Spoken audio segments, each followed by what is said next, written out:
नमस्कार, आप देख रहे हैं वर्ल्ड नाउ। मैं हूं आपके साथ विवेक शांडिल्य। अमेरिका में एक बार फिर से हमले की खबर है। खास करके ईरान से जंग की शुरुआत के बाद अमेरिका में हमले काफी ज्यादा बढ़ गए हैं। दुनिया को अपनी उंगलियों पर नचाने वाले महाशक्तिशाली अमेरिका का सुरक्षा तंत्र तार तार हो चुका है। कल तक जो देश खुद को दुनिया का सबसे सुरक्षित किला बताता था, जिसे अमेरिका में गोलियों की तड़तड़ाहट और चीख पुकार आम बात हो चुकी है। हालात यह है कि क्या आम नागरिक और क्या राष्ट्रपति डोनाल्ड ट्रंप और क्या उनका परिवार, अमेरिका में कोई भी महफूज नहीं है। अपराध चरम पर है। और जब से ट्रंप का दूसरा कार्यकाल शुरू हुआ है और जब से मिडिल ईस्ट में ईरान के साथ अमेरिका की जंग शुरू हुई है, तब से अमेरिका के भीतर एक अदृश्य और खौफनाक हालात दिख रहे हैं, जिसकी वजह से सुपर पावर की नींद उड़ी हुई है। एक तरफ गन वायलेंस की वारदातों ने अमेरिकी सड़कों को लहूलुहान कर दिया है, तो दूसरी तरफ ट्रंप, उनकी बेटी इवांका तक को निशाना बनाने की साजिश ने पूरी अमेरिका को हिलाकर रख दिया है। यही नहीं, अमेरिकी तटों पर संदिग्ध धमाकों और आगजनी ने इस खौफ को और गहरा कर दिया है। तो क्या दूसरों के घर में आग लगाने वाले महाशक्ति के घर में खुद हालात बिगड़ चुके हैं, जिसकी तपिश अमेरिकी राष्ट्रपति भी महसूस कर रहे हैं? क्या ईरान के प्रॉक्सी और हमदर्दों ने अमेरिकी सरजमी पर घुसपैठ कर ली है? आखिर बार बार अमेरिका को कौन दहला रहा है? और 28 फरवरी 2026 के बाद से हमलों में तेजी कैसे आ गई? आंकड़े क्या गवाही देते हैं? और क्या अमेरिका आज की तारीख में अब सुरक्षित नहीं है? बताएंगे आपको वर्ल्ड नाउ में डिटेल से खबर, और बताएंगे अमेरिका की किन दो जगहों पर हमले की बात सामने आ रही है। इसके बाद वर्ल्ड नाउ में हम बात करेंगे अमेरिका के दोस्त इजराइल के बारे में। इजराइल में आतंकी हमले की खबर है। मिडिल ईस्ट में बड़ी तबाही के स्क्रिप्ट लिखने वाले इजराइल के अभेद्य सुरक्षा चक्र को एक बार फिर से बेरहमी से भेज दिया गया है। सीजफायर की शान दिखती तस्वीरों के बीच पूरा इजराइल गोलियों की तड़तड़ाहट और धमाकों से गूंज गया। सेंट्रल शेरॉन क्षेत्र के पेट्रोल पंप से लेकर राहगीरों तक हुए इस सिलसिलेवार और खौफनाक आतंकी हमले ने नेतन्याहू समेत पूरे सुरक्षा महकमे को हिलाकर रख दिया है। 7 अक्टूबर 2023 के जख्म अभी हरे ही हैं कि एक बार फिर इजराइल की सड़कों पर खून बहाया गया है। लेकिन सवाल इस बार सिर्फ इस खूनी हमले का नहीं है। सवाल इस हमले की क्रोनोलॉजी और टाइमिंग को लेकर भी है। एक तरफ ईरान और लेबनान के मोर्चे पर सीजफायर की बात चल रही है, तो दूसरी तरफ इजराइल के भीतर एक बड़े आतंकी हमले को अंजाम दिया गया है। तो क्या अमेरिका के बाद अब ईरान के अदृश्य हाथों ने इजराइल की सरजमी पर दस्तक दी है, या फिर इस खौफनाक हमले के पीछे खुद इजराइल के भीतर की ही कोई इनसाइड स्टोरी है? जाहिर सी बात है, बेंजामिन नेतन्याहू की राजनीतिक कुर्सी खतरे में है और आगामी चुनाव में उन पर खतरे की तलवार है। तो क्या ये वाकई कोई आतंकी साजिश है, या फिर कुर्सी बचाने के लिए कोई बड़ा प्रयोग? आखिर इस हमले के पीछे की पूरी कहानी क्या है और खबर क्या है, दिखाएंगे आपको स्पेशल रिपोर्ट में। फिर वर्ल्ड नाउ में हम अब बात करेंगे ईरान के उस सीक्रेट हथियार के बारे में जिससे अमेरिकी विमान जमींदोज हो गए। क्या सुपर पावर अमेरिका की तकनीक एक तीरंदाज के सामने घुटने टेक देगी? दुनिया के सबसे आधुनिक सेना और अरबों डॉलर के शिकारी ड्रोन आज आसमान से पतंगों की तरह कट कर गिर रहे हैं। ईरान और अमेरिका के बीच जारी महायुद्ध के बीच एक ऐसे गुप्त हथियार की एंट्री हुई है जिसने युद्ध का पूरा भूगोल बदल दिया है। ईरान ने अपने इस सीक्रेट हथियार को मैदान में उतारा है। उसने अमेरिका के सबसे घातक जासूसी ड्रोन MQ-9 रीपर का घमंड भी इसी सीक्रेट हथियार से चकनाचूर किया है। फारसी लोक कथाओं के जादुई तीरंदाज के नाम पर बना ये सिस्टम न सिर्फ रडार की नजरों से बच निकलने वाले स्टेल्थ विमानों को ढूंढ निकालता है, बल्कि उन्हें पलक झपकते खाक में मिला देता है। जंग में पेंटागन को अब तक 9,000 करोड़ रुपए से ज्यादा की चपत लग चुकी है।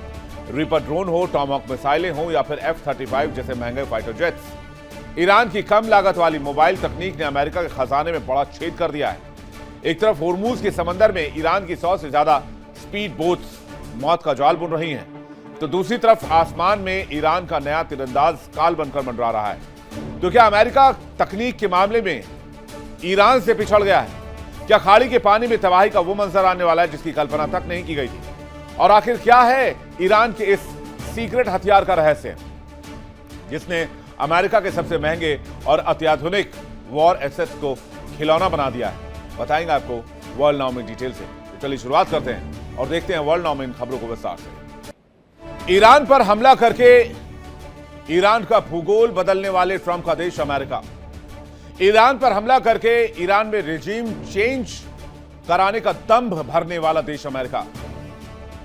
लेकिन इस हमले के बाद, इस जंग के बाद अमेरिका, जो सबसे शक्तिशाली, सबसे सुरक्षित माना जाता था, आज दुनिया की तारीख में अमेरिका सबसे ज्यादा असुरक्षित हो चुका है।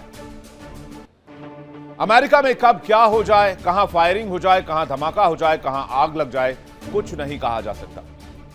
खास करके डोनाल्ड ट्रंप की सेकेंड रिजीम में, और उसमें भी स्पेशली 28 फरवरी 2026 के बाद से अमेरिका में दर्जनों हमले हो चुके हैं।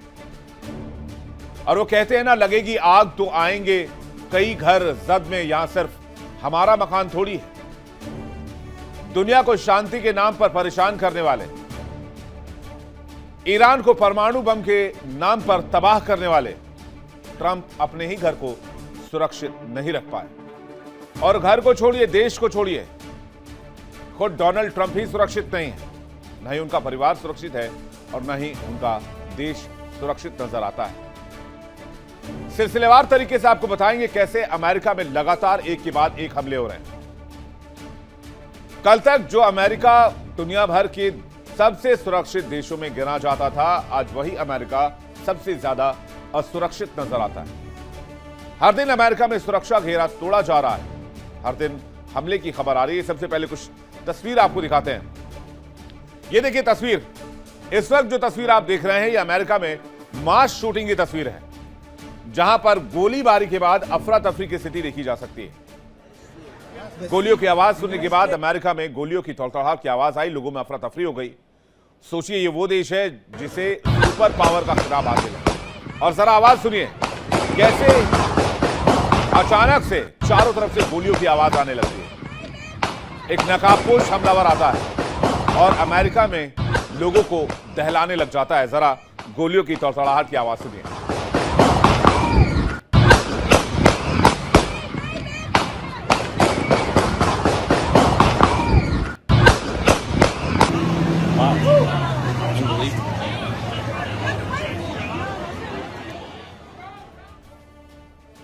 अब आपको एक और तस्वीर दिखाते हैं, जहां पर एक साथ कई जहाजों में आग लग गई। दरअसल अमेरिका में फायरिंग की घटना, जहाजों में आग लगने की घटना कोई नई नहीं, और ये बार बार सामने आ रही, उसकी फ्रीक्वेंसी बढ़ गई। अमेरिका के ओहायो राज्य में कम्युनिटी फेस्टिवल के दौरान गोलीबारी में कई लोगों को गोली लगी। हालांकि गोलीबारी करने वाला अभी भी पुलिस की पहुंच से बाहर है। अभी तक किसी की गिरफ्तारी भी नहीं हो पाई है। अमेरिका के ओहायो राज्य में टोलेडो शहर में ओल्ड एंड फेस्टिवल के दरमियान अचानक गोलीबारी की शुरुआत हो गई। पुलिस के मुताबिक कई लोगों को गोली लगी है और कई लोग गंभीर तौर पर घायल हैं। घटना के बाद इलाके में दहशत का माहौल है। पुलिस अभी तक हमलावरों की तलाश में जुटी हुई है। पुलिस विभाग के मुताबिक तकरीबन 5:30 बजे के आसपास ओल्ड वेस्ट एंड फेस्टिवल के पास डेलावेयर एवेन्यू और ग्लेनवुड एवेन्यू इलाके में गोलीबारी की खबर मिली। पुलिस मौके पर पहुंची तो कई लोग गोली के शिकार से घायल हो गए थे। अधिकारियों ने कहा है कि घायलों को फौरन नजदीकी अस्पताल पहुंचा दिया गया है। लेकिन ट्रंप की पुलिस को यह पता ही नहीं कि गोलीबारी की किसने। संदिग्ध हमलावरों की पहचान भी अभी तक नहीं हो पाई है। पुलिस का कहना है कि हमलावर कहां हैं, कैसे आए, क्या किया, अभी तक कुछ भी साफ नहीं है। उन्हें तलाशा जा रहा है। अमेरिका में किस तरह से ताबड़तोड़ अंधाधुंध फायरिंग की जा रही है, इसका यह सबसे बड़ा उदाहरण है। लेकिन सवाल यह है कि ईरान से जंग के बाद अचानक ये हमले क्यों बढ़ गए? क्या इसके पीछे ईरानी प्रॉक्सीज हैं?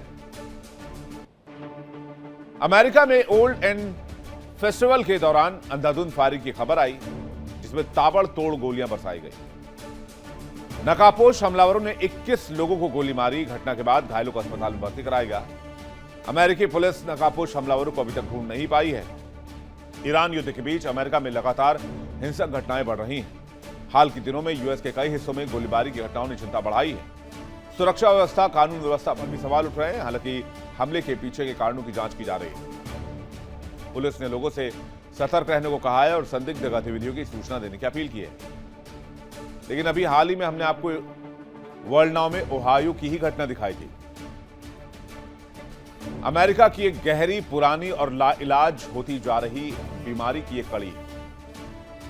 गन वायलेंस के जो रिपोर्ट्स हैं या फिर उनके जो डेटा हैं, उसके मुताबिक 2026 में अब तक ये 170वीं मास शूटिंग है और ये भी उसी विशिष्ट अमेरिकी पैटर्न का हिस्सा है जहां सामुदायिक जश्न खून खराबा में तब्दील हो जाते हैं। 2024 के सीडीसी के आंकड़ों के मुताबिक 2024 के साल में 27,593 लोग गन सुसाइड में और 15,364 लोग गन होमिसाइड में मारे गए। यानी कहा जाए तो दुनिया का सबसे ताकतवर देश अपने ही नागरिकों को सुरक्षित रख पाने में नाकाम साबित हो रहा है और ये देश दुनिया के अलग अलग देशों में शांति स्थापित करने का दावा करता है। आपको अमेरिका में बीते 10 सालों में मास शूटिंग की घटना के बारे में दिखाते हैं, वो भी आंकड़ों के हिसाब से। अगर आप देखेंगे तो आपको समझ में आएगा कि कैसे ये घटनाएं धीरे धीरे बढ़ती गई हैं। साल 2017 से अगर शुरू करें तो 17 में 346 घटनाएं हुई, 15,000 से ज्यादा लोगों की जान गई। 18 में 337 घटनाएं हुई, 14,000 लगभग 15,000 लोगों की जान गई। 2019 में 417 घटनाएं बढ़कर हो गई, 15,457 लोगों की जान गई। 2020 में आंकड़ा 611 पहुंच गया, 19,482 लोगों की जान गई। 2021 में आंकड़ा 690 पहुंच गया और लगभग 21,000 लोगों की जान गई। ठीक इसी तरह से 2022 में 647 घटनाएं बढ़कर हो गई, 20,000 से ज्यादा लोगों की जान गई। 2023 में घटना बढ़कर 656 पहुंच गया और तकरीबन 19,000 लोगों की जान गई। 2024 में 653 ऐसे मामले सामने आए जहां 18,800 लोगों की जान गई। 2025 में 650 मामले सामने आए, 19,000 लोगों की जान गई और 2026 मई तक 175 घटनाएं सामने आ चुकी हैं और 3,500 लोगों की जान अब तक जा चुकी है। तो आखिर ऐसा क्यों है कि ईरान जंग के दरमियान अमेरिका में फायरिंग की घटनाएं बढ़ी हैं? क्या ईरानी प्रॉक्सी की पहुंच अमेरिका तक है? क्या ईरानी स्लीपर सेल्स एक्टिव हो गए हैं? क्या ईरान को समर्थन करने वाले लोग अमेरिका में दहशत फैला रहे हैं? क्योंकि जब दुनिया जलेगी तो आग तो हर देश तक पहुंचेगी। तो क्या अमेरिका में यही हो रहा है? अमेरिका ने दुनिया के कई देशों को अशांत किया है। आज अमेरिका ईरान के पीछे पड़ा हुआ है। वो कहते हैं ना, बोया पेड़ बबूल का तो आम कहां से लाए। जो जैसा करता है वैसा देना भी पड़ता है। इसलिए अमेरिका में घटनाएं बढ़ रही हैं। इसके पीछे कौन है यह अमेरिका को भी नहीं पता, बाकी खुफिया एजेंसी को भी नहीं पता। सेंट्रल अमेरिका में तो दहशत का माहौल है। लोग घरों से निकलने से पहले 20 बार सोचते हैं। ऐसी स्थिति पहले नहीं थी। जब से अमेरिकी राष्ट्रपति ट्रंप का दूसरा कार्यकाल शुरू हुआ तब से ऐसी घटनाएं आम हो गई और ईरान से जंग के बीच तो फिर इन घटनाओं में और ज्यादा इजाफा देखा जा रहा है। ईरान से जंग के बीच में अमेरिका में गोलीबारी की घटनाएं कुछ ज्यादा ही दिख रही हैं। गोलीबारी की घटनाएं छोड़िए, कई ऐसी समस्याएं जो ईरान जंग के दरमियान आ रही हैं। प्राकृतिक आपदा हो, फिर रॉकेट फटने की खबर हो, ट्रंप पर फायरिंग की घटना की खबर हो, सब एक साथ अमेरिका में दिख रहा है। चलिए आपको दिखाते हैं अमेरिका को दहलाने की कुछ घटनाएं कैसे हुई हैं। 6 जून 2026 अमेरिका के ओहायो में फायरिंग की घटना सामने आई, जिसमें अंधाधुंध फायरिंग हुई, 21 लोगों को गोलियों से छलनी कर दिया गया। 1 जून 2026 अमेरिका के मुस्तकीन शहर में गोलीबारी हुई, हमलावर ने ताबड़तोड़ गोलियां बरसाई, फायरिंग की घटना में 7 लोगों की मौत हो गई। 18 मई 2026 होंडुरास में 2 जगहों पर गोलीबारी हुई। ईरान जंग के बीच सेंट्रल अमेरिका में दहशत हुआ, 26 लोग मारे गए, 7 पुलिसकर्मी भी इसमें शामिल थे। 18 मई 2026 कैलिफोर्निया के सैन डिएगो स्थित मस्जिद पर हमला हुआ। 2 हमलावरों ने मस्जिद में घुसकर अंधाधुंध फायरिंग कर दी। हमले में 10 से अधिक लोगों की मौत हो गई। 16 मई 2026 टेक्सास की राजधानी ऑस्टिन में फायरिंग हुई। अंधाधुंध और रैंडम फायरिंग में 4 लोग घायल हुए। फायरिंग की घटना में कई दूसरे लोग भी घायल हुए। 5 मई 2026 टेक्सास के कैरोल्टन में जमकर गोलीबारी हुई, 2 लोगों की मौत हो गई, कई लोग घायल हुए। 4 मई 2026 वॉशिंगटन डीसी के नेशनल मॉल में शूटिंग हुई। व्हाइट हाउस परिसर के पास गोलीबारी घटना हुई, सीक्रेट सर्विस अधिकारियों ने हमलावर को गिरफ्तार कर लिया। अप्रैल 2026 बैटन रूज मॉल में भारी गोलीबारी हुई, गोलीबारी की घटना में 6 लोगों की मौत हो गई। मार्च 2026 लुजियाना में ताबड़तोड़ फायरिंग हुई, घटना में 8 बच्चों की समेत 10 लोगों की जान चली गई। ये घटनाएं 28 फरवरी के बाद की हैं। 28 फरवरी से पहले सिर्फ जनवरी में एक घटना हुई थी, जिसमें कुल 8 मास शूटिंग दर्ज की गई थी। फिर दिसंबर 2025 के आंकड़े अलग हैं, अक्टूबर 2025 के आंकड़े अलग हैं, लेकिन आप देखिए कि पैटर्न कैसे चेंज हुआ है। बेशक अमेरिका ये कभी स्वीकार नहीं करेगा कि उसकी सरजमी पर प्रॉक्सीज ऑपरेट कर रहे हैं, स्लीपर सेल्स ऑपरेट कर रहे हैं, क्योंकि इससे उनके सुरक्षा तंत्र पर डेंट लगेगा, बट्टा लगेगा। लेकिन ये घटनाएं ईरान जंग के बाद से ही क्यों भड़की? ईरान से जंग के बीच में 3 बार ट्रंप पर फायरिंग की घटना हो चुकी है। अब तो आम लोगों को छोड़िए, राष्ट्रपति के ऊपर 3 बार हमले हो चुके हैं, जिसमें जो 2 हैं वो ईरान से तनाव के बीच हैं और एक हमला जो है वो उनके घर के बाहर, मार-ए-लागो के बाहर पकड़ा गया था हमलावर। ट्रंप के आवास में एक हमलावर घुसा जिसको पकड़ा गया। 25 अप्रैल को वॉशिंगटन में डिनर कार्यक्रम के दौरान हमलावर ने फायरिंग की, जिसके बाद उसे गिरफ्तार कर लिया गया। फिर 25 मई को जब ट्रंप व्हाइट हाउस में मीटिंग कर रहे थे तब हमलावर ने फायरिंग की, तब उसको मार गिराया गया। आपको याद होगा इवांका ट्रंप भी ईरान के समर्थकों के निशाने पर थी। हाल ही में हमलावर को गिरफ्तार किया गया था। हमलावर कासिम सुलेमानी की हत्या का बदला लेना चाहता था और इसलिए वो ट्रंप की बेटी को मार देना चाहता था, लेकिन इसे गिरफ्तार कर लिया गया। यानी अमेरिका ईरान में जंग तो लड़ रहा है, लेकिन अमेरिकन अमेरिका के अंदर ही सुरक्षित नहीं है। यहां तक कि राष्ट्रपति और उनकी फैमिली को भी थ्रेट है, वो भी सुरक्षित नहीं है। हमलावर उन तक भी पहुंच जा रहे हैं। तो ऐसे में सवाल यह है कि जो अमेरिका अपने देश की रक्षा नहीं कर पा रहा है, वो मिडिल ईस्ट के देशों को कैसे सुरक्षित रख पाएगा। जिन्हें खुद सुरक्षा की जरूरत हो, वो दूसरों को सुरक्षा का भरोसा कैसे दे सकते हैं। जब अमेरिका की सुरक्षा ही भगवान भरोसे हो, तो ट्रंप खाड़ी के देशों को क्या भरोसा देंगे। अमेरिका में लगातार इस तरह की घटनाएं हो रही हैं। ईरान से संघर्ष के बीच ये घटनाएं और ज्यादा बढ़ी हैं। अमेरिका से एक और अनहोनी की घटना सामने आई। अमेरिका के इक्वाडोर में मांटा फिशिंग पोर्ट पर भीषण आग की घटना देखने को मिली और एक साथ कई जहाज धू धू करके जल उठे। एक ऐसी घटना जिसे पूरा इलाका दहल गया। जरा फुल स्क्रीन आप तस्वीर देखिए, किस तरह से इस इलाके में इक्वाडोर के एक के बाद एक जहाज जल रहे हैं। अब एक आध जहाज में तो आग लगने की बात मानी जा सकती है, ज्यादा से ज्यादा 2 जहाजों में आग लगने की बात मानी जा सकती है, लेकिन एक साथ इतनी जहाजों में आग कैसे लग सकती है, इस सवाल का जवाब अमेरिका के पास भी नहीं है।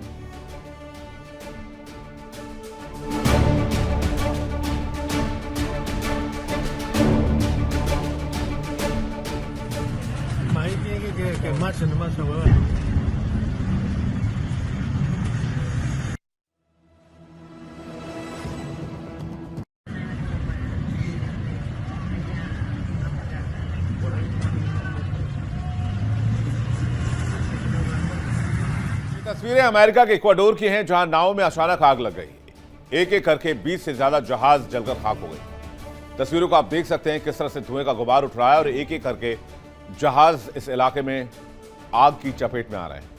अमेरिका के इक्वाडोर में आग एक नाव से शुरू होती है और तेजी से आसपास की खड़ी नौकाओं तक फैल जाती है।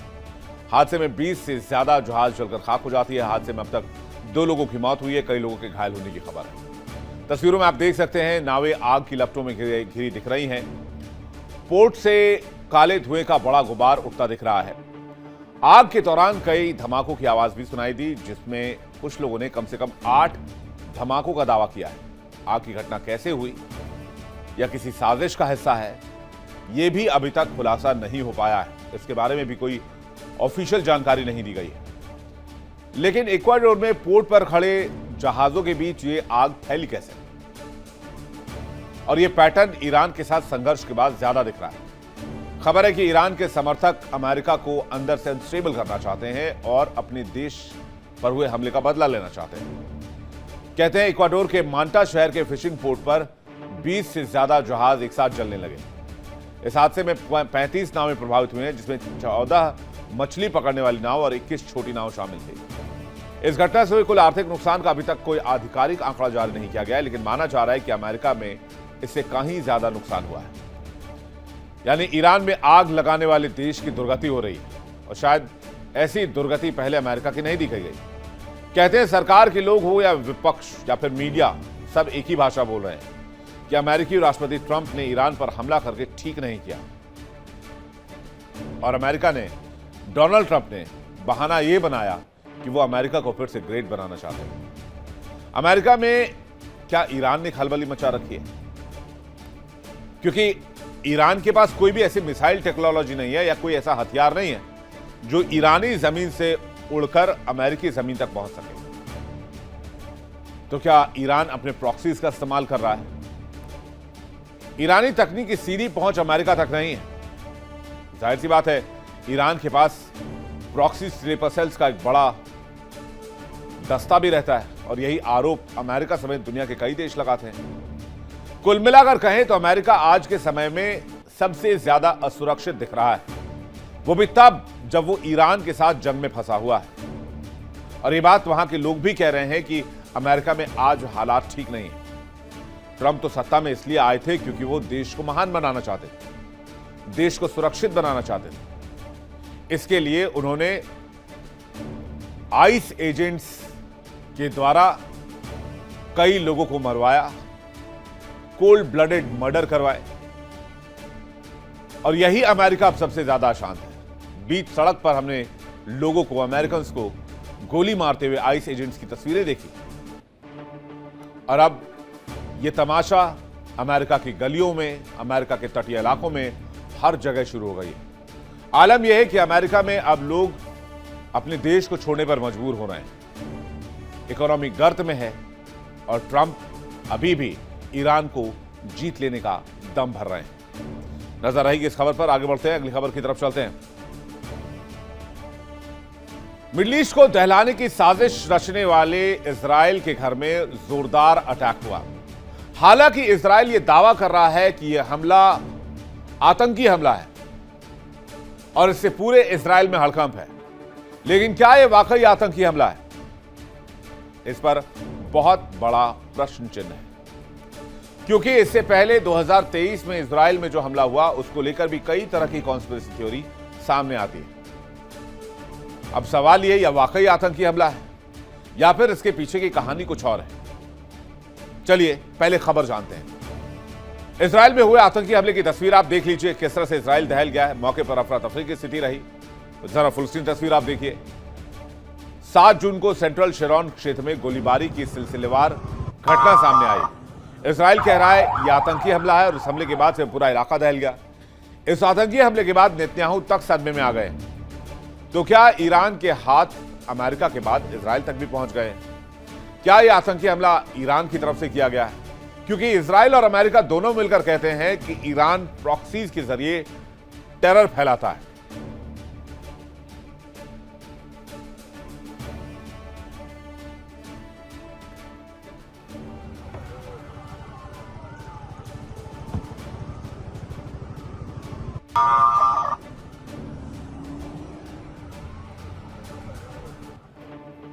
इजराइल में यह हमला मुख्य रूप से 3 से 4 अलग अलग जगहों पर हुआ, जिसकी शुरुआत एक पेट्रोल पंप से हुई थी।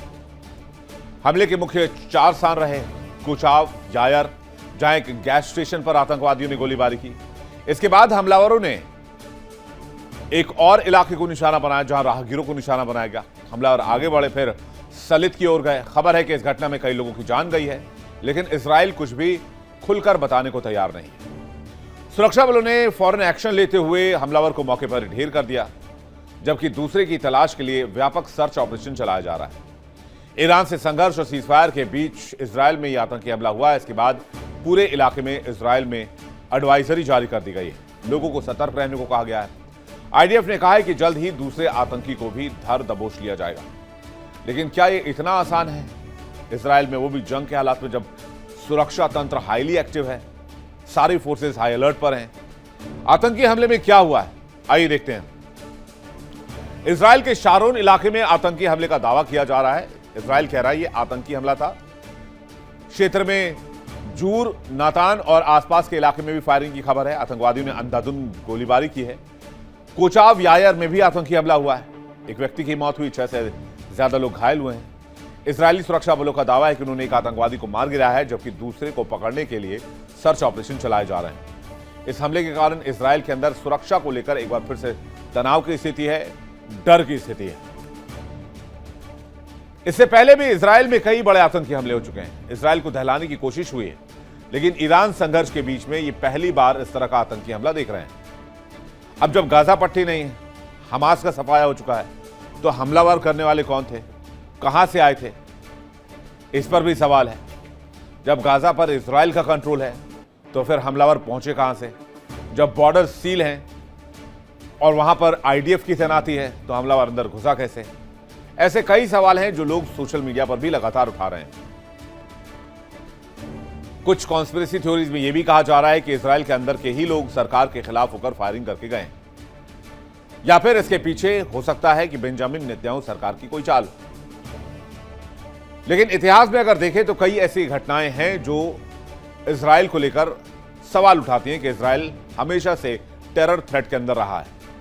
11 मार्च 1978 कोस्टल रोड नरसंहार, फतेह से जुड़े आतंकवादी समुद्र के रास्ते इजराइल पहुंचे।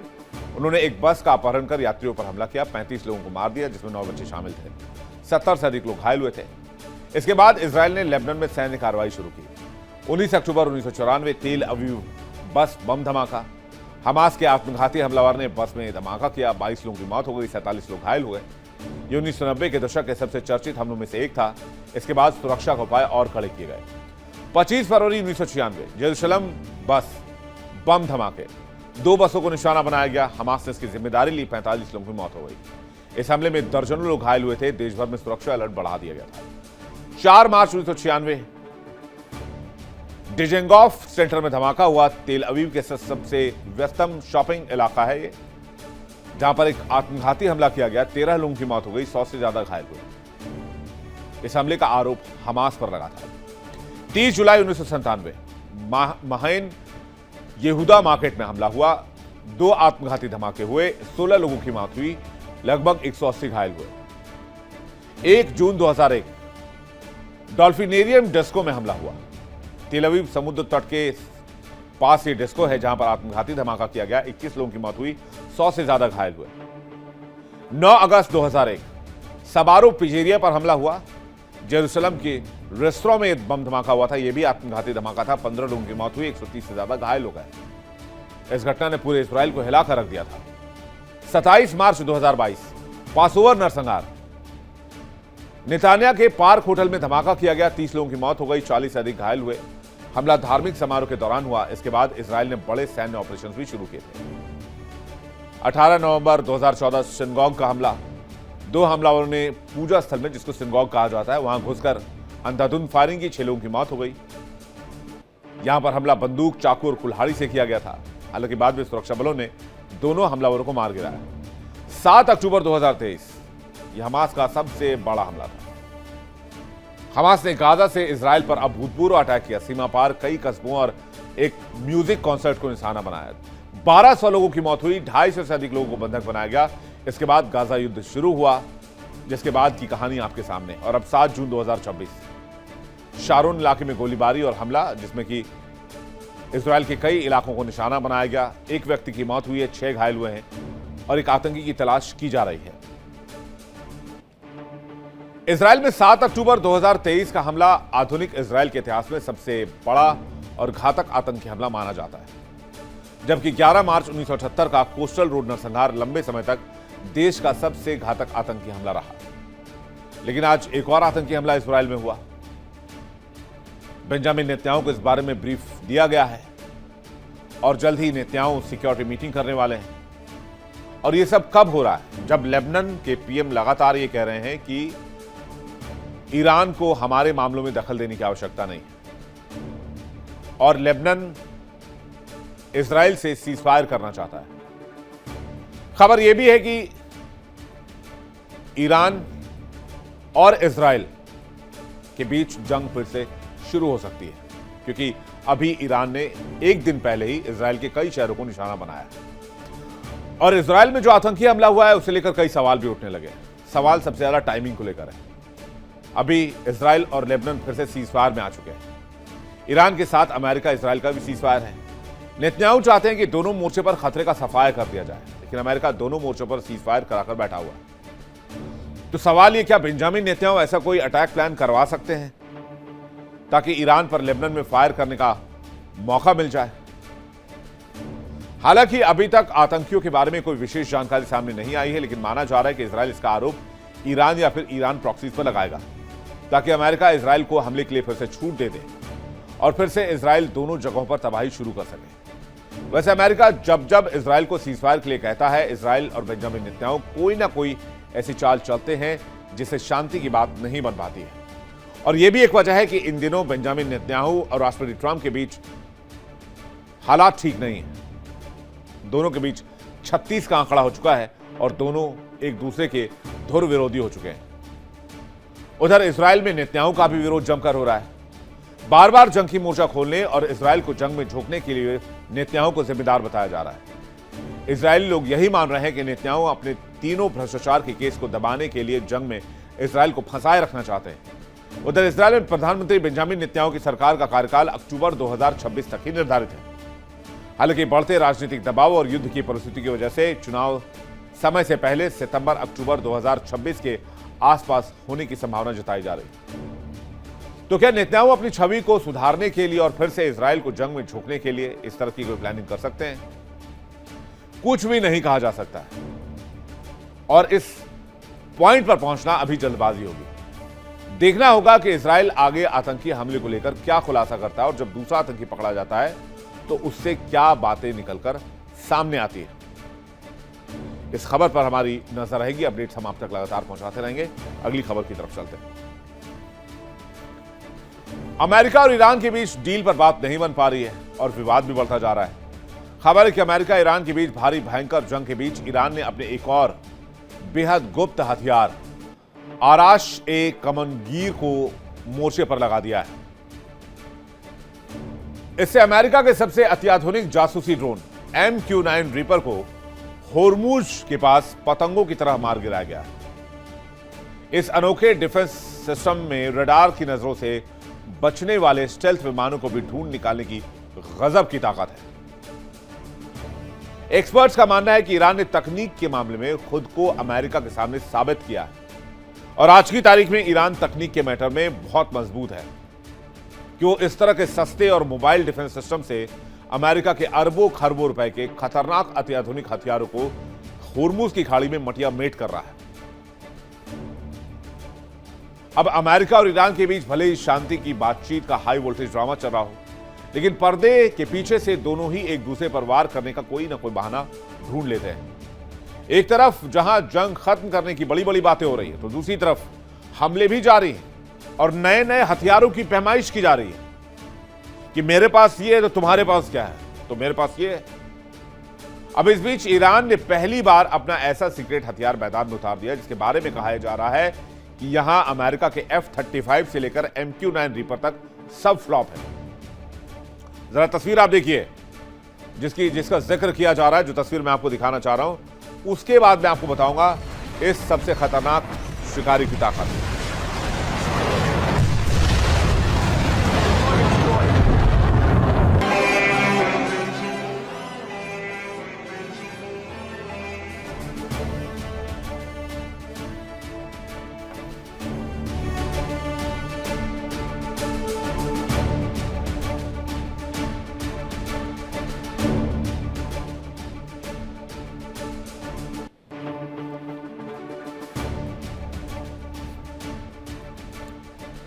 ईरान के सीक्रेट हथियार के सामने अमेरिका के सबसे खतरनाक शिकारी ड्रोन भी कीट पतंगों की तरह आसमान से धड़ाधड़ गिर रहे हैं। समंदर में ऐसा नजारा देखकर अब दुनिया भर में ईरान के इस रहस्यमयी हथियार की चर्चा तेज हो गई है।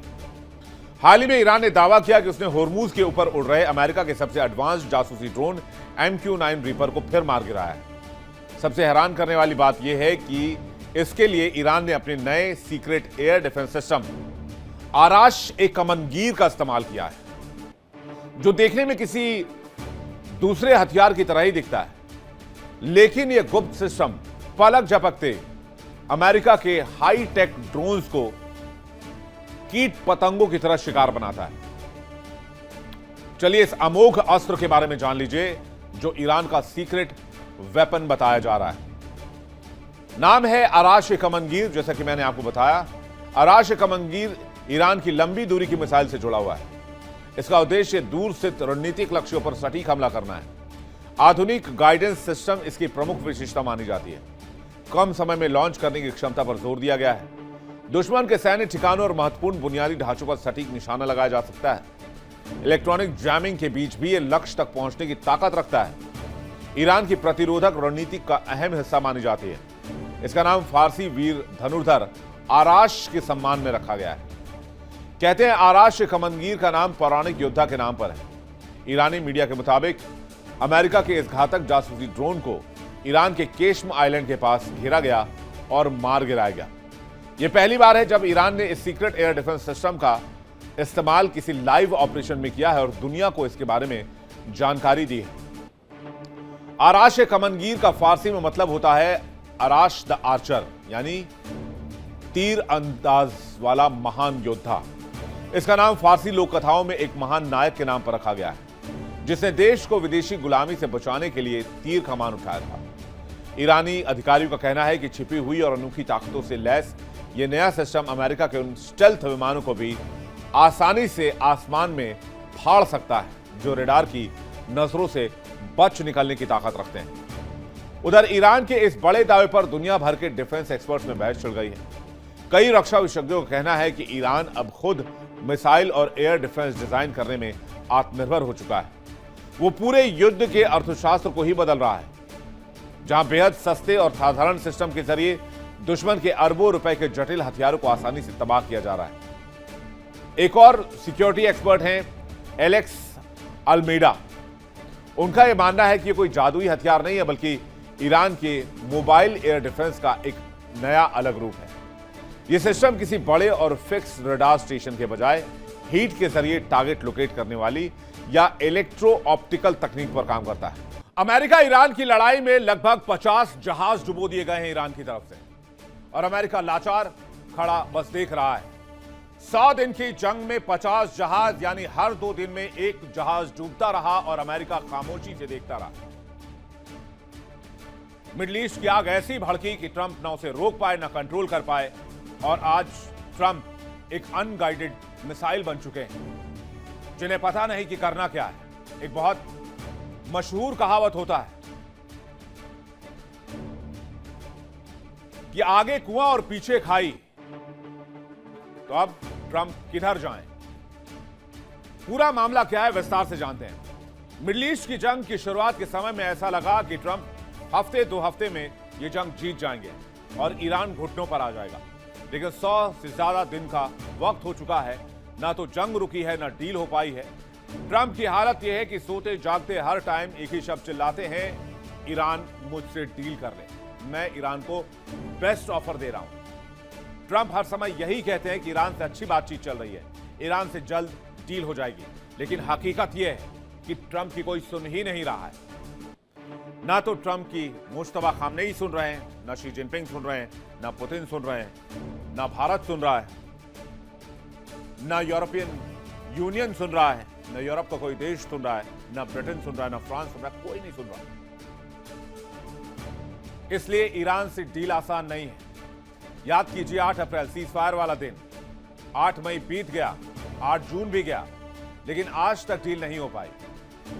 उधर जंग की शुरुआत करने वाले ट्रंप जंग को कंट्रोल ही नहीं कर पाए। जंग किस दिशा में जा रही है यह भी ट्रंप तय नहीं कर पा रहे हैं। चलिए आपको बताते हैं कि जिस चीज के बारे में ट्रंप हर दिन सपना देख रहे हैं, हकीकत में और वास्तविकता में आखिर जमीन पर क्या हो रहा है। 60 दिन में ट्रंप 37 बार कह चुके हैं कि ईरान के साथ डील के करीब हैं, लेकिन डोनाल्ड ट्रंप को ही नहीं पता वो कितने करीब हैं। मार्च से जून तक कई बार ही कहा जाता रहा कि समझौता कभी भी हो सकता है।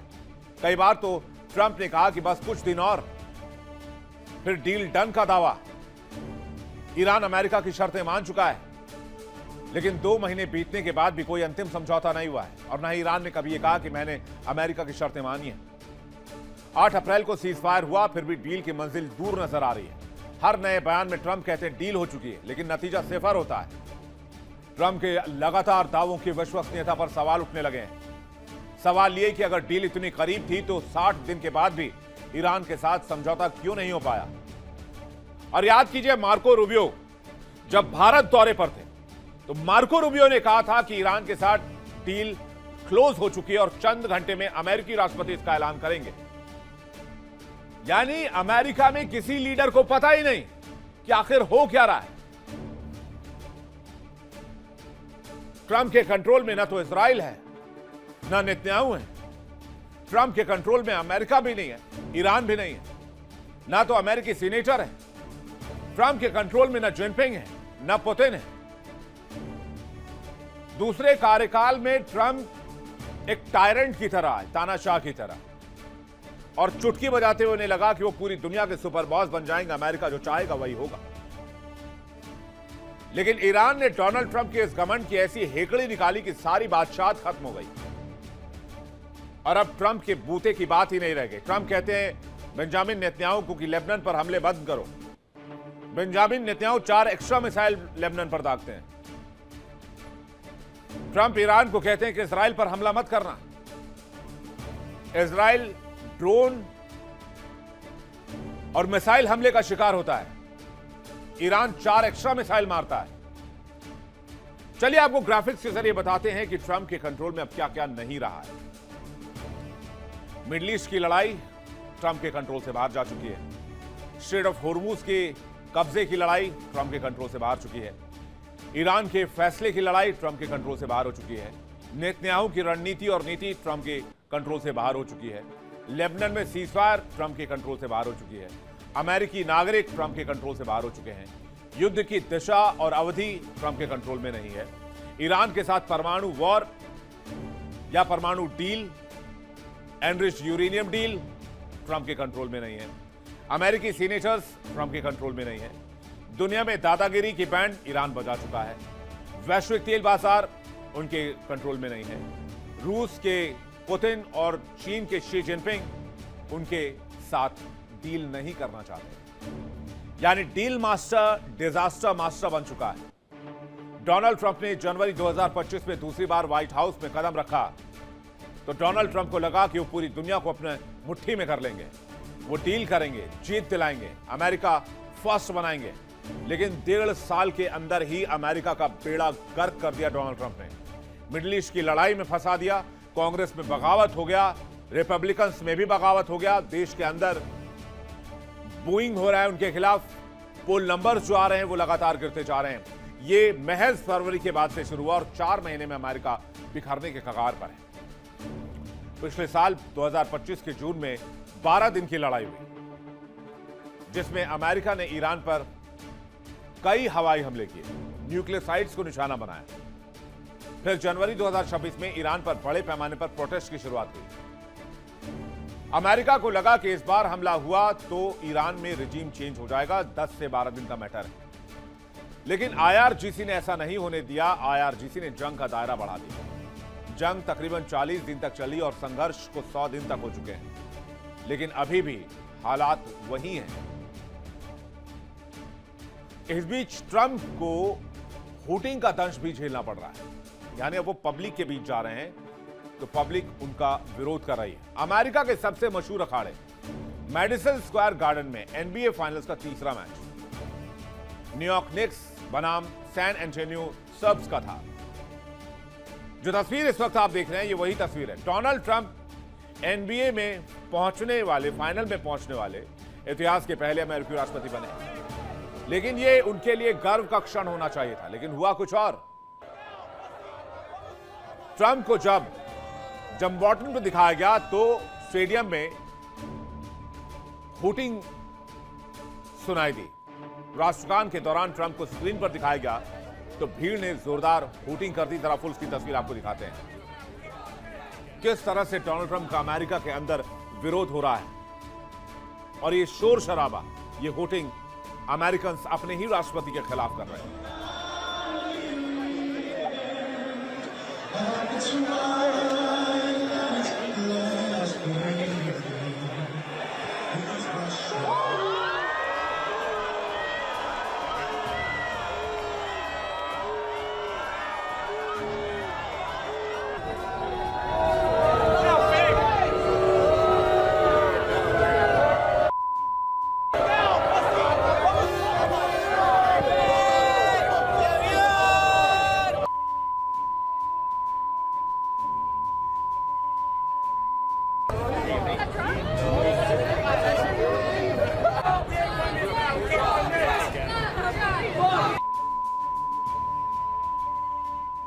ट्रंप का मोटरकेड जब शहर के बीचों बीच गुजर रहा था तो लोग गालियों से नवाज रहे थे अपने राष्ट्रपति को और तख्तियां लेकर खड़े थे। Nobody wants you here, Trump must go, impeach, convict. यानी कि आपको यहां कोई नहीं चाहता, आपको जाना होगा, आपका इंपीचमेंट होना चाहिए और आपको वॉर क्राइम के लिए दोषी ठहराया जाना चाहिए। यह खेल का वाकया नहीं है, यह उस अमेरिका का संदेश है जिस अमेरिका ने ट्रंप को राष्ट्रपति के पद पर बिठाया। और ये वो शहर था जहां ट्रंप का बचपन बीता, न्यूयॉर्क। वहां पर ट्रंप को हुटिंग का सामना करना पड़ रहा है। जब एक देश में उसके राष्ट्रपति के लिए हालात ऐसे बन जाएं, तो वहां के राष्ट्रपति को खुद ही इस्तीफा दे देना चाहिए। अमेरिकी राष्ट्रपति डोनाल्ड ट्रंप को बड़ा झटका लगा। जब से ईरान युद्ध शुरू हुआ है, उनकी लोकप्रियता में भी भारी गिरावट दर्ज की गई है। अमेरिका में बढ़ती महंगाई, आसमान छूती जीवन यापन, लागत और मिडल ईस्ट में ईरान के साथ जारी लंबे संघर्ष के बीच अमेरिकी जनता में निराशा बढ़ती जा रही है। हाल ही में आए एक नए सर्वे के मुताबिक ट्रंप की अप्रूवल रेटिंग गिरकर उनके राजनीतिक करियर के सबसे निचले स्तर पर पहुंच गई है। सर्वे में शामिल केवल 35% अमेरिकी लोगों ने ही व्हाइट हाउस में ट्रंप के कामकाज को सही ठहराया है। ये उनके अब तक के सबसे खराब रिकॉर्ड के बेहद करीब है। इससे पहले उनकी सबसे लो रेटिंग अप्रैल में 34% थी और दिसंबर 2017 में उनके पहले कार्यकाल के दौरान 33% थी। कुल मिलाकर देखें तो ईरान और मिडल ईस्ट का युद्ध डोनाल्ड ट्रंप के लिए काल साबित हो रहा है। ट्रंप के गले की फांस बन चुका है। इससे न तो पीछे हट पा रहे हैं और न ही इस वॉर को ओवर कर पा रहे हैं।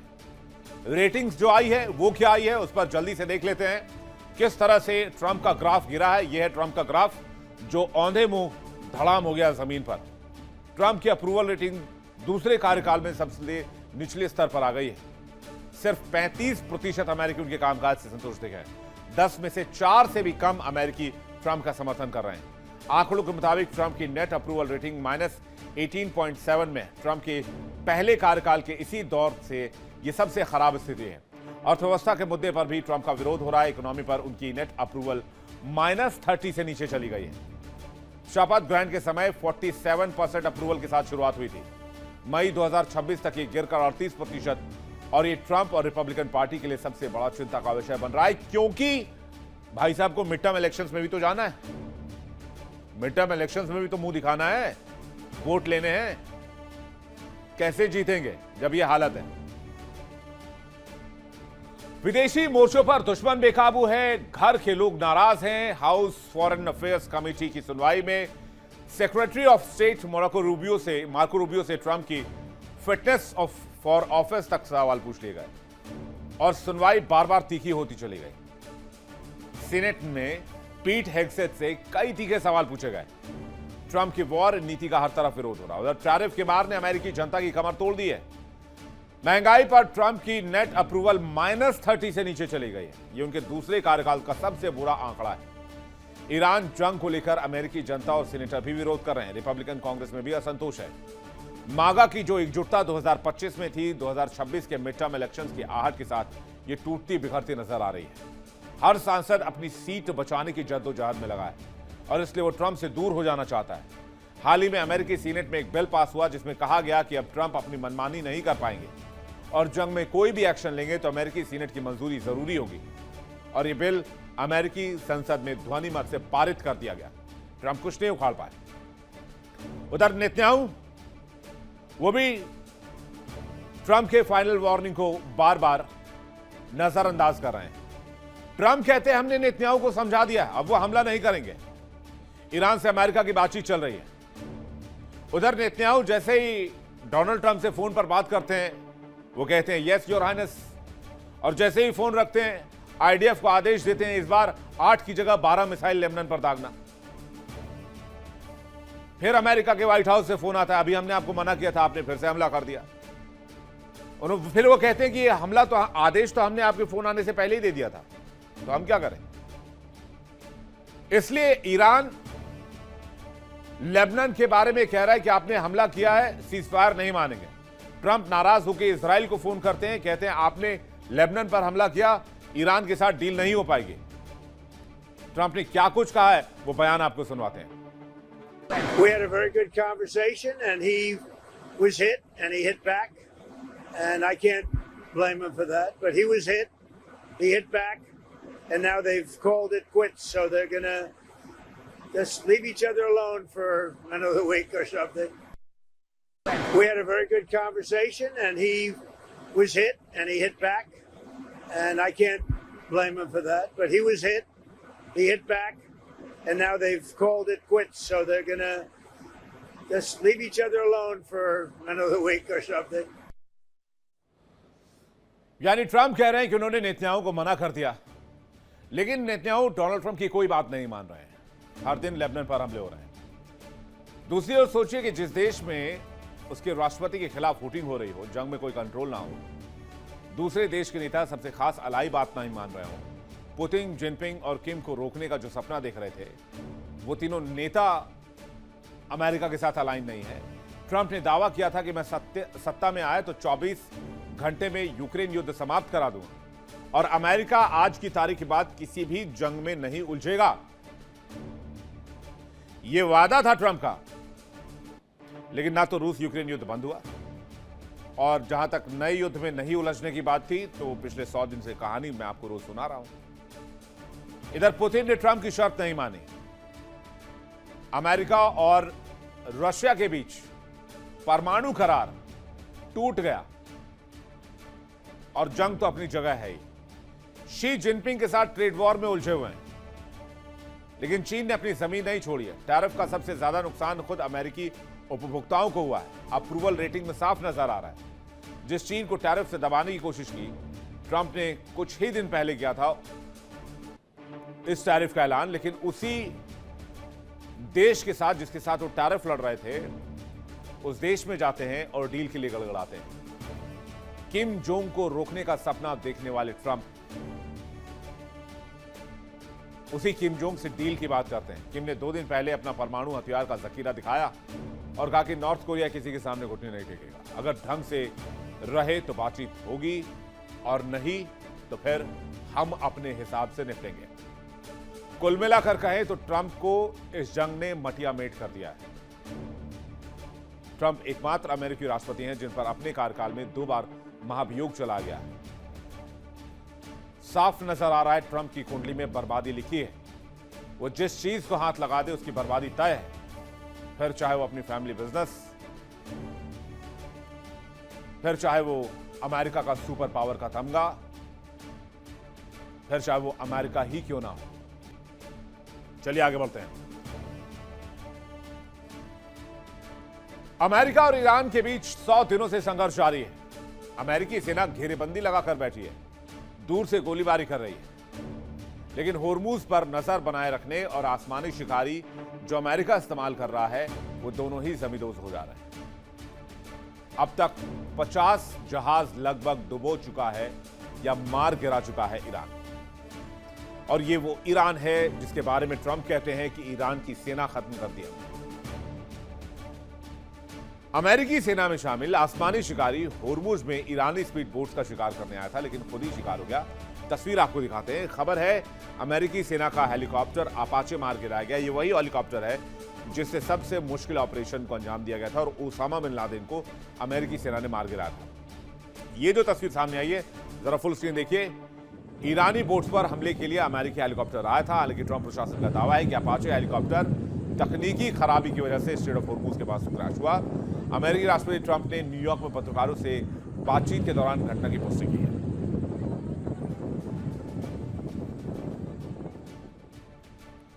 ट्रंप ने कहा कि हेलीकॉप्टर में सवार दोनों पायलट सुरक्षित हैं। फिलहाल ये साफ नहीं है कि हेलीकॉप्टर तकनीकी खराबी के कारण गिरा या किसी हमले का शिकार हुआ। IRGC कह रहा है कि हमने इस हेलीकॉप्टर का शिकार किया, इस अटैक हेलीकॉप्टर को हमने मार गिराया, लेकिन अमेरिकी सैन्य अधिकारी इस बात को मानने को तैयार नहीं है। जाहिर है अगर वो इस पर मुहर लगाते हैं तो उन्हें वहां के लोगों को इसका जवाब देना होगा और इस मामले पर कल रिपोर्ट जारी करने की बात की जा रही है।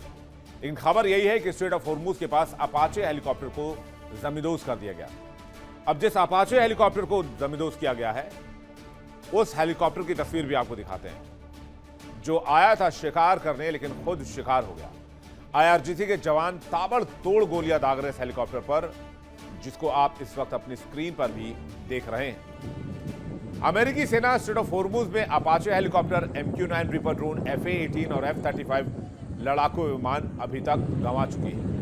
रिपोर्ट्स के मुताबिक अपाचे हेलीकॉप्टर का इस्तेमाल छोटे हथियारबंद बोट्स और ड्रोन्स के हमलों को रोकने के लिए किया जाता है, क्योंकि बोट से कभी भी ईरान अपने टारगेट को निशाना बनाता है। बोइंग AH-64 अपाचे दुनिया का सबसे उन्नत और घातक ट्विन टर्बाइन अटैक हेलीकॉप्टर है, जिसकी तस्वीर आप इस वक्त देख रहे हैं। जरा फुल स्क्रीन आपको तस्वीर दिखाते हैं। इसे मुख्य रूप से अमेरिकी बोइंग कंपनी द्वारा डिजाइन और निर्मित किया गया है। फ्लाइंग टैंक के रूप में मशहूर यह हेलीकॉप्टर अपनी भारी मारक क्षमता और सटीक टारगेट के लिए जाना जाता है।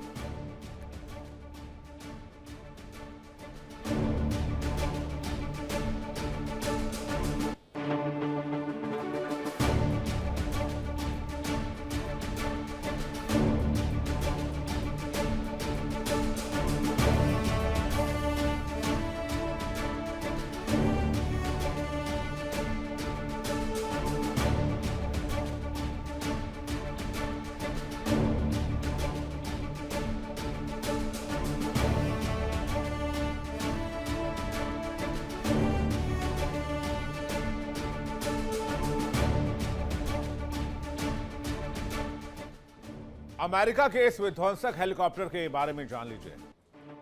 इस हेलीकॉप्टर की ताकत के बारे में आप जानेंगे तो आपके होश उड़ जाएंगे।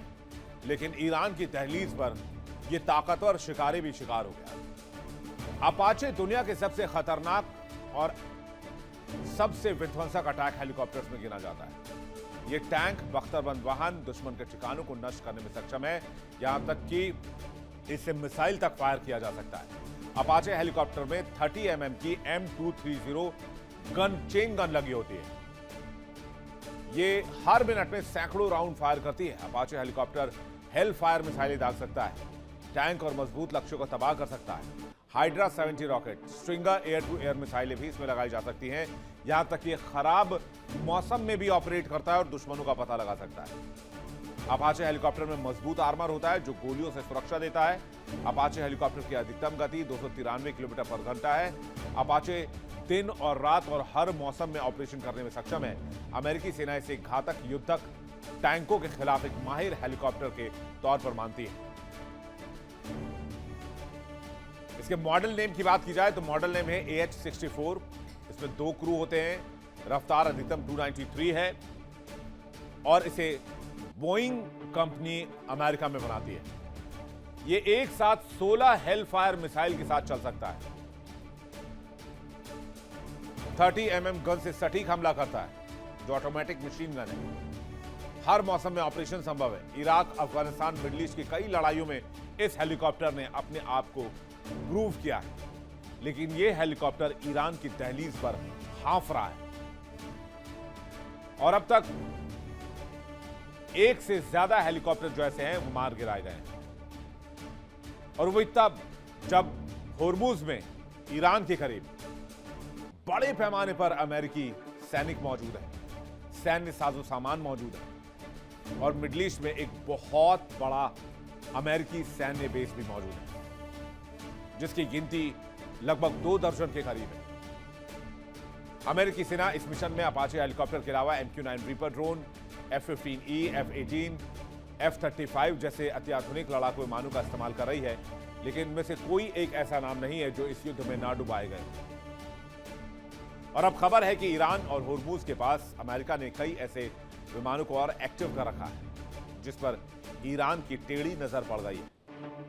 ईरान और IRGC ने बार बार कहा है कि अगर कोई भी सैन्य साजो सामान होर्मुज की एरिया में आएगा तो उसका डूबना तय है और ईरान यही कह रहा है और कर भी रहा है। कहते हैं ईरान ने जंग में सुलह नहीं करने का मन बनाया है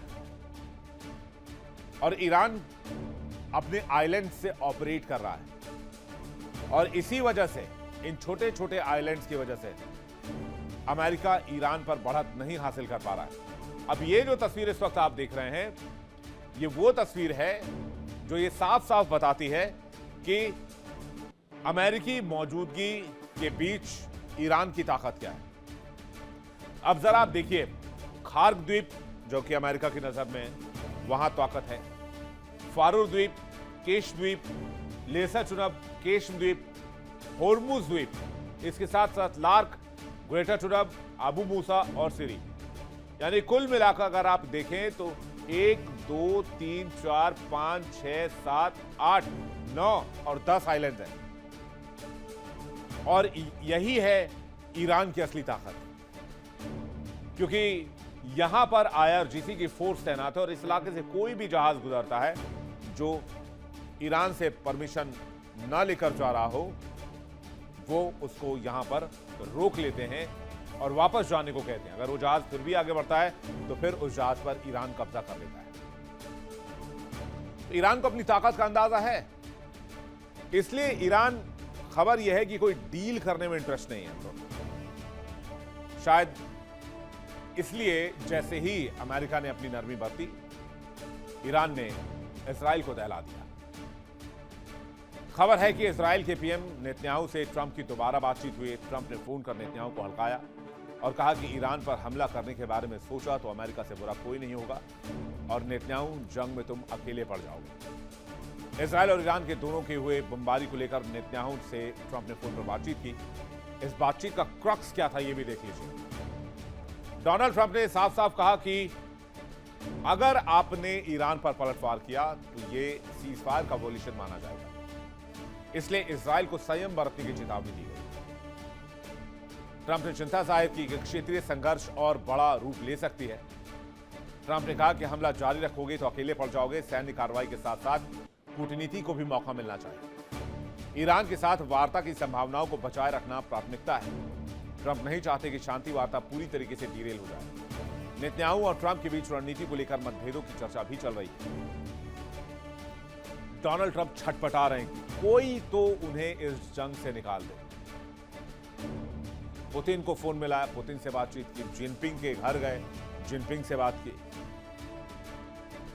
अचानक भारत की तारीफ करने लगे। यानी हर वो दरवाजा डोनाल्ड ट्रंप खटखटा रहे हैं जो उन्हें इस दलदल से निकाल ले।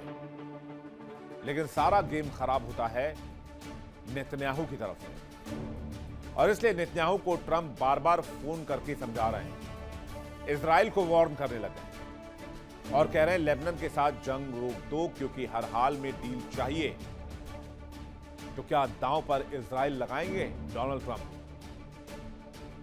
सोचिए, जिस इजराइल पर खतरे को लेकर ईरान पर हमला हुआ, आज उसी इजराइल पर ट्रंप भड़के हुए हैं और कह रहे हैं जंग से दूर रहो।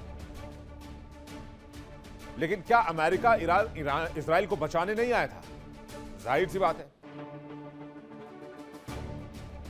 लेकिन अब कह रहे हैं कि भाई इजराइल तुम पलटवार मत करना।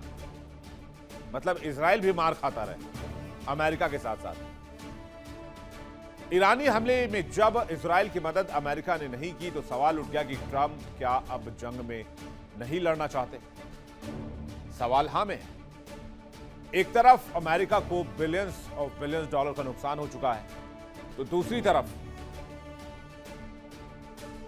अमेरिका इस जंग में अलग थलग पड़ चुका है और इस जंग से निकलना चाहता है, जंग से बचने की कोशिश कर रहा है। तो ऐसा लगता है डोनाल्ड ट्रंप को अब शायद ज्ञान आ गया कि लड़ाई ठीक नहीं है और लड़े तो नुकसान होगा। इसलिए रोज जंग रोकने की अपील कर रहे हैं। दुनिया के अलग अलग महाशक्तियों के दरवाजे को खटखटा रहे हैं। अमेरिकी युद्धपोत एयरबेस से भी कोई मदद नहीं है। इजराइल पर ईरान ने तकरीबन 20 मिसाइलें दागी थी। इजराइल ने ईरान के 5 शहरों को एक साथ निशाना बनाया था। लेकिन अमेरिका इस हमले के बाद भी इजराइल से दूर रहा। ऐसे में तो होना यह चाहिए था कि अमेरिका अपनी वायुसेना का इस्तेमाल करके ईरान पर अटैक कर देता, लेकिन वो भी नहीं हुआ। और ये अचरज की बात है। याद कीजिए लड़ाई क्यों शुरू हुई थी। ये लड़ाई शुरू हुई थी इजराइल की सुरक्षा के नाम पर, क्योंकि अमेरिका ये कहता है कि अगर ईरान परमाणु बम बना लेता है तो पहला हमला वो इजराइल पर करेगा। इसलिए उसको परमाणु हमला करने के लिए परमाणु बम बनाने ही नहीं देना है। यानी कि जिस इजराइल की वजह से अमेरिका ने जंग छेड़ी, खुद उसी इजराइल के वजह से अब ट्रंप फंस चुके हैं। इधर इजराइल का एक भी मैन्ड एयरक्राफ्ट न जमीन पर नष्ट हुआ, न हवा में नष्ट हुआ।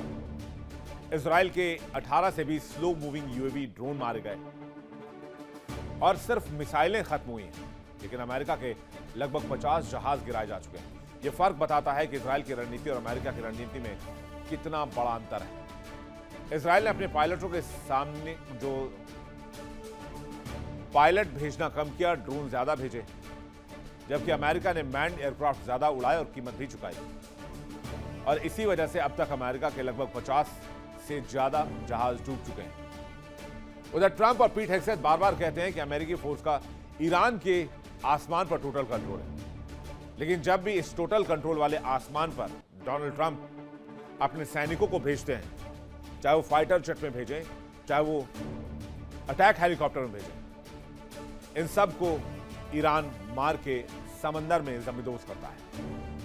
उधर F-15E और A-10 के गिरने की घटनाओं ने साबित कर दिया है कि ईरान के एयर डिफेंस उतने डिग्रेड नहीं हुए हैं जितना ट्रंप प्रशासन दुनिया के सामने दावा कर दे रहे हैं। कहते हैं अमेरिका को अब तक 51 विमान का नुकसान हो चुका है, जिसकी कीमत 2.6 अरब डॉलर है। 16 से ज्यादा अमेरिकी सैनिक शहीद हो चुके हैं। कम से कम 13 यूएस सर्विस मेंबर्स लड़ाई में मारे जा चुके हैं और तकरीबन 200 से ज्यादा घायल बताए जा रहे हैं। चलिए अब आपको दिखाते हैं 101 दिन की इस लड़ाई में टाइमलाइन क्या कहता है। 28 फरवरी को हमला शुरू हुआ। अमेरिका इजराइल ने मिलकर ईरान पर हमला किया, खामेनी की जान ले ली। हालांकि उस दिन मैंने ये कहा था आप सभी को, जो आप लोग देखते हैं, आपको याद होगा जब मैंने कहा था कि खामेनी को मारकर अमेरिका ने ठीक नहीं किया। 1 मार्च पहली बार जंग में अमेरिकी सैनिकों की मौत हुई। इस जंग में 2 मार्च हिजबुल्लाह ने खामेनी की मौत का बदला लेने के लिए इजराइल पर हमले शुरू कर दिए। 8 मार्च अली खामेनी के बेटे मुश्तबा खामेनी सुप्रीम लीडर बना दिए गए। 28 मार्च यमन के हूती विद्रोही भी संघर्ष में शामिल हो गए और इजराइल पर कई मिसाइलें डाली। 3 अप्रैल ईरान ने एक अमेरिकी लड़ाकू विमान को मार गिराया। 5 अप्रैल अमेरिका ने ईरान में घुसकर पायलट का रेस्क्यू किया। 7 अप्रैल डोनाल्ड ट्रंप ने सीजफायर की घोषणा की। 10 अप्रैल अमेरिका और ईरान के प्रतिनिधिमंडल की पाकिस्तान में बैठक हुई, लेकिन समझौता नहीं हो पाया। 12 अप्रैल अमेरिकी सेना ने होर्मुज स्ट्रेट में आने जाने वाले सभी जहाजों पर नाकेबंदी लगा दी। 3 मई अमेरिका ने होर्मुज से गुजरने वाले जहाजों की सुरक्षा के लिए प्रोजेक्ट फ्रीडम शुरू किया। 5 मई 24 घंटे के अंदर प्रोजेक्ट फ्रीडम को रोकने का ऐलान कर दिया। 31 मई इजराइल ने लेबनान के बोफोर्ट किले पर कब्जा कर लिया। 3 जून अमेरिका ईरान के एक दूसरे के ठिकाने पर हमले हुए। 7 जून सीजफायर के 2 महीने के बाद जंग दोबारा शुरू हो गई। और अब आप आज की तारीख से अंदाजा लगा सकते हैं कि अमेरिका की हालत कितनी बुरी है। कुल मिलाकर कहें तो अमेरिका को डील तो करना है, इजराइल को जंग करनी है और ईरान को बदला लेना है, और तीनों का मोटिव अलग अलग है। एक चीज तो कल इजराइल को समझ आ गई कि अब अमेरिका पर भरोसा नहीं किया जा सकता। एक और इजराइल ने जंग छेड़ी तो अमेरिका ने मदद नहीं की। ऊपर से नेतन्याहू को फोन कर ट्रंप ने हल्का दिया। साफ है कि ईरान जंग चाहता है, अमेरिका जंग रोकने की कोशिश कर रहा है, क्योंकि अमेरिका और इजराइल दोनों ही इस लड़ाई में फंसे हुए हैं। ब्रॉडर पिक्चर में देखेंगे जो ट्रंप का सरेंडर है उससे ज्यादा खुश नहीं है। डील चिल्ला रहे हैं। उनको उम्मीद है कि ईरान के साथ डील हो जाएगी, क्योंकि ईरान को रोजाना करोड़ों डॉलर की चपत लग रही है। तो क्या ईरान मान जाएगा, या जंग की रूपरेखा बदल जाएगी, या फिर यह जंग दुनिया को 3rd वर्ल्ड वॉर तक धीरे धीरे खींच कर ले जाएगी, क्योंकि रशिया यूक्रेन का मोर्चा भी बड़ा हो रहा है। देखने वाली बात होगी। हमारी नजर इस खबर पर आएगी। अब आपको दिखाने जा रहे हैं चक्रव्यूह का वो त्रिकोण जिसमें फंस चुका है अमेरिका का राष्ट्रपति। अमेरिका इस वक्त बहुत बुरी स्थिति में है, लेकिन 3 नेता इसके पीछे बताए जा रहे हैं। वो 3 नेता कौन है? कैसे इस त्रिकोण ने अमेरिका के ड्रोन को तबाह किया है, अमेरिका के मिसाइल को तबाह किया है, अमेरिका को तार-तार किया, अमेरिकी अर्थव्यवस्था को हिलाया है, और सभी का मकसद एक है, अमेरिका की बादशाहत खत्म करना। अमेरिकी राष्ट्रपति ट्रंप जब दूसरे कार्यकाल में राष्ट्रपति बने तो पूरी दुनिया को लगा कि बहुत विजनरी लीडर हैं और पूरी दुनिया को इससे रिलीफ मिलेगी। इंडिया में भी राइट सपोर्टर्स के अंदर बहुत ज्यादा इस बात को लेकर पॉजिटिव स्टोरी थी कि चलो ट्रंप आ रहा है अमेरिका में, अब हिंदुस्तान का भी थोड़ा ज्यादा भला होगा। लेकिन ऐसा कुछ नहीं हुआ। हालत तो यह हो गई कि ट्रंप फोन कॉल करके दुनिया के कई देशों को धमकाने लगे, लेकिन शायद वो भूल गए कि इस सरजमी पर, इस धरती पर 3 ऐसी महाशक्तियां हैं जिसके सामने ट्रंप घुटने टेकने पर मजबूर है, और इसी पर काम हो रहा है। अभी आप देखिए बीजिंग में किसका जुटान हुआ था। उसका मकसद था अमेरिका को घेरने और डॉलर की बादशाहत को खत्म करने की प्लानिंग, और ब्रिक्स करेंसी को कैसे लाया जाए। और इसी बीच शी जिनपिंग उत्तर कोरिया के दौरे पर गए। तस्वीरें आपको दिखाते हैं। वहां पर चीन और उत्तर कोरिया के बीच द्विपक्षीय बातचीत हो रही है, जिसमें अमेरिका को घेरने और चीन से रिश्ता ठीक करने पर बातचीत हुई है। उधर पुतिन और किम जोंग यूक्रेन के समय ही युद्ध में साथ साथ आ गए थे। जरा तस्वीर देखिए, जो बैठक की तस्वीर चल रही है इस वक्त। देखिए इंडिया डेली 24/7 अब आपके स्मार्ट टीवी पर। इंडिया डेली मौजूद है सभी डिजिटल प्लेटफॉर्म पर लाइव और लगातार। इंडिया डेली 24/7 हर दिन राष्ट्र को समर्पित।